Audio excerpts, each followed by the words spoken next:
So ayan na nga, mga chigrabs at bench kong expired. Sobrang hot nitong topic na ito.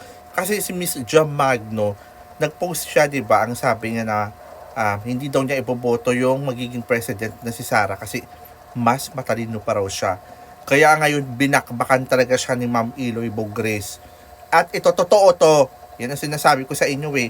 Doon kayo sa mga totoo talaga. Pero bukod dyan may chika pa ako sa inyo. Mamaya, panoorin mo na to. Jamagno, ang kapal ng muka mo. Para ka magpakuno-kuno na mas mabuting tao ka kaysa kay Sara, let alone na sinabi mo bakit mo siya bubuto yung presidente. Mas matalino ka sa ang banda ng universe. Ikaw nang galing na mas matalino ka sa naging mayor, vice-presidente at magiging presidente. Na wala ka na hire ni minsan. Nag-apply ka doon daw sa DSWD, I don't know where. Sa butuan, wala ka man gindawat. Dahil bubo ka. Ikaw ay isang kabit, sang isa ka soldier of fortune. Nagpakantot ka sa may asawa. Ang pangalan niya si Wilhelm, ang bastardo mong anak. Liwat gid sang kanyang ama. Ambisyosang yudiputa, dama kaya kanal, immoral.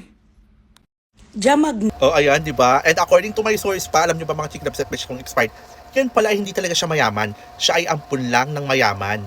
Ang kanyang nanay po pala talaga ay labandera lang. Ayan yung sinasabi minsan, di ba, na nakatungtong lang sa kalabaw. Akala mo mas mataas pa sa kalabaw. Siya lang naman yung bangaw na galing sa tae.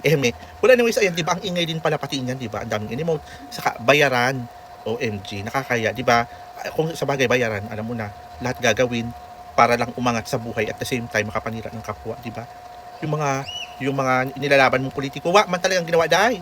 O deserve mo yan. Di binaboy-baboy ka ni Ma'am Eloy Bogres. Check nyo yung kanyang page at i-follow nyo na rin. Dahil andun lahat, malalaman nyo lahat ng yayo at chika.